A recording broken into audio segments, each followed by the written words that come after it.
101 নং মৰিয়নি বিধানসভা সমষ্টিৰ উপনিৰ্বাচনী কেইবাখনো সভাত মুখ্যমন্ত্ৰী হিমন্ত বিশ্ব শৰ্মাৰ অংশগ্ৰহণ প্ৰাক্তন কংগ্ৰেছী বিধায়ক তথা বৰ্তমানৰ বিজেপি প্ৰাৰ্থী ৰূপজ্যোতি কুৰ্মীক ভোট দিবলৈ আহ্বান সমষ্টিৰ উন্নয়ন ক্ষিপ্ৰতৰ কৰিবলৈ চৰকাৰ যেহেতু বিজেপিৰ সেয়ে বিজেপি প্ৰাৰ্থীগৰাকীক বিপুল ভোটত জয় কৰাই চৰকাৰৰ সকলো সা-সুবিধা গ্ৰহণ কৰিবলৈ আহ্বান ৰাইজলৈ বাট পথ শিক্ষা স্বাস্থ্য তথা বিভিন্ন আঁচনিৰ সুবিধা আদি সকলো ক্ষেত্ৰতে উন্নয়নৰ মুখ দেখিব ৰাইজে আগন্তুক 3 মাহৰ ভিতৰত নিৰ্বাচনৰ মাজতে সকলোকে ভেকচিন ল'বলৈ আহ্বান জনায় মুখ্যমন্ত্ৰীগৰাকীয়ে লগতে কোভিডৰ আতংকৰ প্ৰতি সতৰ্ক হৈ থাকিবলৈ সকলোকে আহ্বান জনাইছে ভাষণ প্ৰসংগত মাইক্ৰ'ফাইনেন্স লোনৰ সন্দৰ্ভত অতি সোনকালে চৰকাৰে গ্ৰহণ কৰা সিদ্ধান্ত অনুসৰি এক নতুন কৌশলেৰে লোন মাৰি দিয়াৰ প্ৰতিশ্ৰুতি দিয়ে সভাত বহু সংখ্যক অন্যান্য ৰাজনৈতিক দলৰ কৰ্মীয়ে যোগদান কৰিলে বিজেপি দলত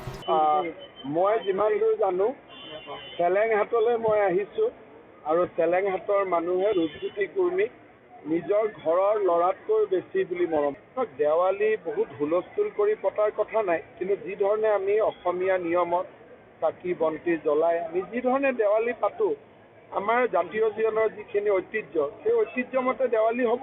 news desk report news today Assam